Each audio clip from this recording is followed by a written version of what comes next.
guys. So what we're going to talk about today is why we struggle to forgive ourselves. Why is that a hard thing? Why is it so hard for us to forgive ourselves? I'm going to give you a couple of different ways of looking at it, right? From my notes of what I took and, from my testimonial perspective. So the reason why why we struggle to forgive ourselves because of guilt and shame that people put on us, right? It makes us feel like we did something wrong or something wrong with us. If we don't feel like them or feel differently from what they're thinking or feeling, right? That's what it is. We struggle to forgive ourselves because we hold ourselves to unrealistic standards. What's the unrealistic standards? The standards of the world, the standards of the people that you're people pleasing. You're trying to live up to their standards, but you have to understand that you're your own person. You were created on purpose for a purpose. Do you understand? So since you were created that way, what make you think that you can live up to someone else's standards when your standards were clearly defined when you were brought into this world? God brought you into this world on purpose with a purpose.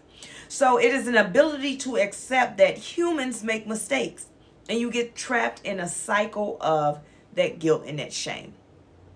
So the reason why I explain these things to you, because sometimes it's so easy to heal if you really get a full understanding of what's going on. That's it. It's the simple thing of knowing.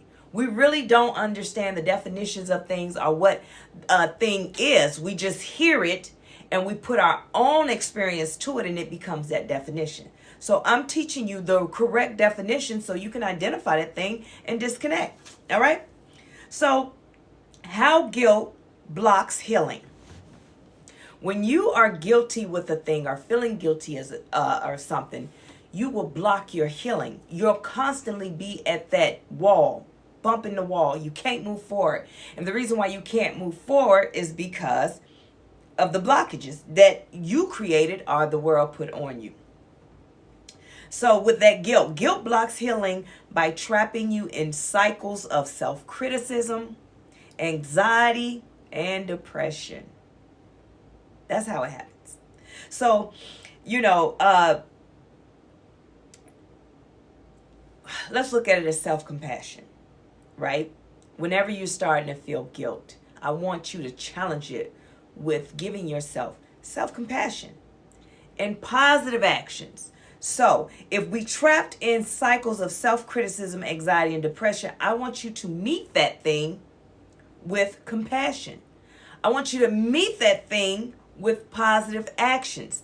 Depression, you close all your blinds, you want to be in the dark, you just want to lay in your bed. I want you to meet that thing with, when you get up in the morning and you go to the bathroom, you come back, make your bed. Reason being, if you make your bed, and if you like me got a bunch of pillows, you don't want to unmake your bed. So what you're telling that depression is, I'm not laying down all day, right? And then another action you can do. If you don't want to get out the bed yet, you still want to just lay there, fine. Open your blinds. Because what you're telling that depression is evil does not dwell here, because evil dwells in the dark. Evil can't dwell here. Open your blinds. Open your blinds. Even if you get back in the bed, it's hard for you to fall back to sleep. It's hard for you to just stay down because that sunlight is coming in, because you let the light in. Do you understand? Whenever you are at your darkest point, always let the light in. Who is the light? God is the light. So you open those blinds. Evil can't dwell in the light. That's how you have that. And you have that self-compassion of the self-criticism. What? Okay. I'm always messing up. Meet that with people make mistakes. We talked about that yesterday. People make mistakes. Or no one likes being around me. Meet it with the truth. Do you even go outside? Do you even, when you go to the party do you mingle? Or do you sit in the corner and look at everybody as they walk by? And while you looking at everybody think that you're judging them. You see? Meet it with meet it with the truth. And then with self-compassion and positive actions. Okay? So leadership requires grace for self and others. And that's what I teach you here at the Trinity of Fitness Bootcamp. I develop leaders. I don't develop and keep followers. I develop leaders. So in the leadership program that I created, that program, the Trinity of Fitness leadership program, that's where I teach you how to stand in your truth and in your power. So even in this platform, I'm teaching you about standing in your purpose and your power as a leader. Leadership requires grace for self and others. Ways that you can do that. Since it requires grace for self and others, I want you to embrace imperfection. Embrace it. You're not perfect. Embrace it. Show empathy. Stop sympathizing with people. You're sitting around, man, my heart just goes out. Your heart do not go out, baby. Let me tell you what you just did. My heart just goes out. And then, it's about lunchtime. What we going for lunch? Empathize with a person, meaning put yourself in their shoes, right? Because then you'll be able to meet them where they are. When you sympathize with a person, it's kind of like those people that you walk by and they say, hey, how you doing? Well, here's the thing. Don't ask me how I'm doing and you're still walking. Do you understand? Because you're showing me you're just in action. If I say, hey, how you doing? And a lot of times they keep going. If I say, hey, how you doing? I stop. Now they may keep walking because they're used to that behavior of no one really cares. But me, I care. Hey, how you doing? And if they stop to talk, okay. And if I get mixed up with a talker, then touche, then guess what? I still have to sit there and have that conversation because you never know what that person is going through. I meet them when they are, right? So learning from mistakes and fostering growth through compassion. You made a mistake. You made a mistake. Let me tell you something about my youngest son. This is an example of that. And I had to give him the pep talk, the long ride mama pep talk. He finally got in the game. He plays football, and they put him in the game, and he did a false start, and they sent him back to the bench.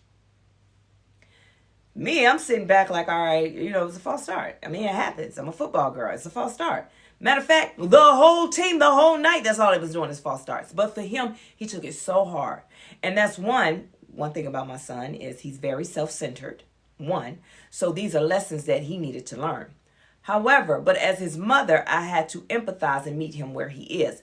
I did not come in and say, well, son, no, they was wrong. I did not encourage his negative self-talk that, he probably, if I would have told him, they was wrong, you didn't do a false start, he would have ran with that narrative because my baby's self-centered now. He's the baby. He's a Virgo. He's the baby. So my way of teaching him is I allow him to experience things. I meet him where he is. And then I allow him to talk. Okay, tell me what it is you feel because you down. Tell me what it is. I don't do the whole tell me what it is and they say nothing. No, you're going to have a conversation. And if it's forced, then whatever. I don't care. Because I'm teaching him, hey, Picasso, what's up? I'm teaching him how to express himself, especially as a young black man. How to express yourself, your feelings without feeling like you're in your feminine energy or feeling like you're being vulnerable or feeling down about it. No, I'm teaching you how to speak. Still, you are a man. You're going to be a young man, but I'm teaching you how to speak. So when I asked him, I said, well, what's the problem? He was like, man, I got put out the game and this, that, and the third, and I messed up and this, blah, blah, blah, blah. And he was doing all the negative self-talk. And after he was done, I said, okay, so here's the solution to it. You made a mistake. It was a false start. Let me explain to you how most false starts happen. Most false starts happen because of anxiety. Most false starts happen because of fear. Most false starts happen because you're not paying attention. You're too busy focusing on the outcome instead of being present on what it is. So as I explained that to him, I had him look at it in a different way of saying like, okay, it's not that I did something bad. It was a mistake, but I still need to heal from it. Meaning that the next time I get out there on the field, I need to be focused, paying attention. I need to not be anxious about the outcome. I need to hear. Matter of fact, while I'm looking, I need to be listening, right? And so those are the type things that I teach because that's the grace you have to give yourself, but you have to speak truth to it. So there is that with that. Now,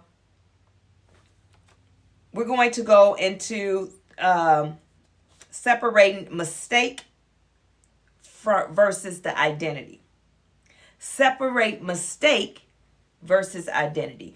I'm sorry, you guys, if you don't have your notebook, get your notebook because you're in class. I'm so sorry if y'all just joining in. So separate mistake versus identity. First off, what is a mistake? So people, me, I just told you to separate the mistake versus the identity. You're going to get out there like, you know what? If it's a mistake, then, okay, that's what it is. It's not who I am. Okay, I got it. But let's break down, what does mistake mean? So you can properly challenge yourself. So a mistake is a moment, but doesn't define who you are. A mistake is a moment or a situation that happened, but it does not define who you are or your qualifications or how you established yourself. We all make mistakes. So the identity is what? What does identity mean? It's who you are. It's your makeup. It's your DNA. It's what identifies you. It is who you are. So now that we got that out the way, let's look at how we're going to deal with it. Okay, let's look at how we're going to deal with it. In situations that we go through in relationships, friendships, work, whatever we go through in life, I want you to approach it as such. If something happened and it was your fault, I want you to look at, okay, was it a mistake or was it intentional? Because a lot of y'all be doing stuff intentional and then try to hide behind the word mistake. But I'm going to teach you how to heal so you won't do that no more, okay? So if it was a mistake, what you're not going to do is attach guilt, shame, and embarrassment to it. You're going to own your truth. This is where it gets tricky. The people around you and the people that witness the situation will make it your identity. You identify it as a mistake and you go on about your life. However, the world will make it as your identity, and that's how they'll know you from now on. And then that causes you to pick up the guilt, shame, and an embarrassment. You have to allow the world to be the world and focus on you. Only you can control you. Only you can focus on you. Only you, everybody can focus on you, but only you can handle you. You know what I mean? You can control what you do. The world will always put a label on you. The world will always tell you, oh, you messed up. They'll always remember that one time before you got saved, that one time before you became a counselor, that one time. Listen, they do it to me. They do it to me. They see my videos on different platforms, and then I get the inbox. I'm so proud of you, because they never thought that I would be where I am. And that's because they're still holding on to the person I was in high school. The one that I didn't walk across the stage with my peers. I didn't get to graduate. I didn't get to do any of those things. I was the one that was just skipping school, doing what I wanted, and blah, blah, blah, blah, blah. That was me. But then I decided to take charge of my life at 19. I said, I don't want to live like this. I don't want to live working all these jobs just so I can have a great life. I don't want to be in my mom's house no more. I don't want to be up under my mom. I don't want to listen to the people that surround me. You know what I mean? I don't want to deal with the chaos. I lost too many people around me. Friends died and got killed. I don't want to live like this. And I definitely was looking at the dating pool. I don't want none of these men to be my baby daddies. So at 19, I decided to join the Army. And that's where I evolved. See, I didn't transform. I didn't become the best version of me. I evolved because I had to come up out of that environment. So, but people still try and put their identity, try and force an identity on me. The problem is when you heal, nothing can be forced on you. No, that's not who I am. I don't have to acknowledge it. I don't have to speak to it. And I don't have to do any of that. It's just I'm not going to live by that. I'm not going to wear what I've been through on me. So that's what that means for that. That is for the ways to look at it. So for your homework, I want you to write, what haven't I forgiven myself for? That's your homework. Right? What haven't I forgiven myself for? Now, while you're doing your homework, there is no right or wrong way to do this. I need you to understand this. There's no right or wrong way to do this. It is your way. It doesn't have to have the best punctuations. It does not have to read well like an essay. Because remember, we're learning to get away from the world, right? The world said we have to write it this way. But it's your journal. It's your homework. It's you. It's you versus you. I'm giving you homework to challenge yourself. Meaning that your true authentic self and then the person that the world created. That's what your homework is for. So I'm not checking your homework. You're checking it. But here's the thing. You write it the way you write it. Don't worry about if you made a mistake here. What I'm teaching you how to is focus on you. Nobody else is going to get your notebook and say, you misspelled this and you misspelled that and you did this. So what you mean with this? Because when you start thinking as you write, when you start thinking, trying to make it make sense, you're never going to get the healing. What I need you to do is just write. What comes to mind, write. Because it's your true authentic self speaking and telling you. When you start thinking about it, that is the ego-driven you that the world created that's trying to control the narrative. I'm teaching you how to tap into your inner self, okay? So, as always, as I say, I don't do affirmations over here. I do declarations, so let's go ahead and get into it. I'm going to read it first, and then we're going to read it together. I forgive myself fully. I am worthy of grace. I release the shame of my past and walk boldly into healing. Now, let's say it together. Y'all ready? Come on, team. I forgive myself fully.